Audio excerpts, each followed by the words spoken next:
Good morning. It's lovely to greet you again on this Friday morning. And whoop, whoop, I have had my second vaccine injection, so I'm feeling really good today.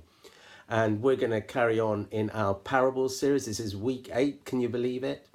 And I had a colleague, a friend, several years ago, who told me that their job was to go and house sit in celebrities' houses when they were out. So, for example, football players and things like that, because there'd been a spate of robberies while they were out.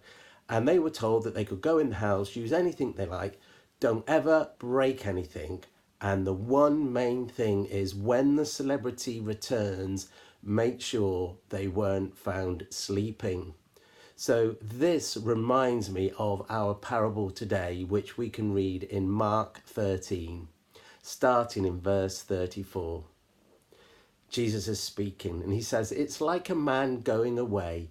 He leaves his house and put his servants in charge, each with their assigned tasks, and tells one at the door to keep watch.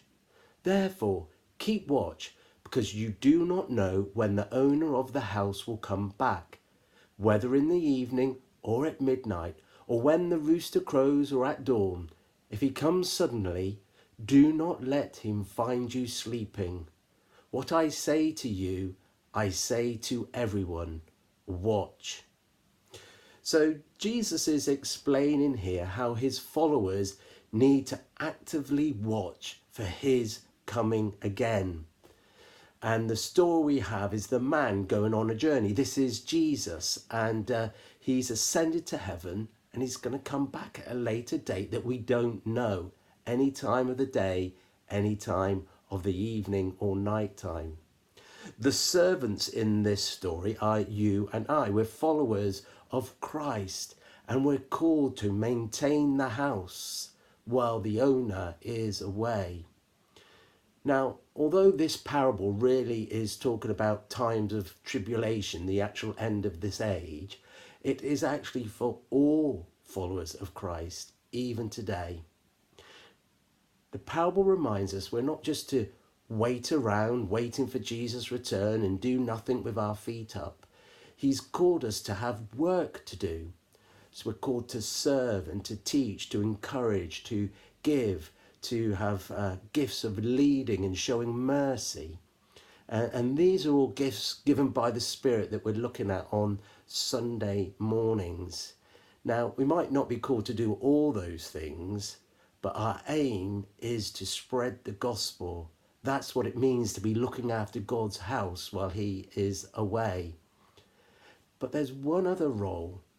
It's the person standing at the door, watching for the owner return. So this parable tells us to get on with our work, use what we have been given, but keep your eye open. Don't be asleep when the owner returns, because it could be soon. And I don't know about you, but the thing that causes me to go to spiritual sleep is when life is easy, when I've got no troubles. So I guess this parable may be speaking to those whose, for themselves, things are all well and they become self-reliant. Well, let's become more reliant on God so that we don't fall to sleep, and we need him for our daily work. Now, this Sunday, we're going to look at an amazing speech given by Peter, in which he sums up the whole of the gospel message, and we see the first people coming to faith. I guess these are the first workers that were given the responsibility of looking after God's house while Jesus was away. May God help us this Sunday to fully take on board the task that we're called to do as followers of him. And by his Spirit and by his power and by full dependence on him, let us not be found having a little siesta in our mission that he's called us to. Watch, pray, work. So like I said, we're looking forward to seeing you on Sunday. Until then, stay safe, stay awake, We love ya and goodbye.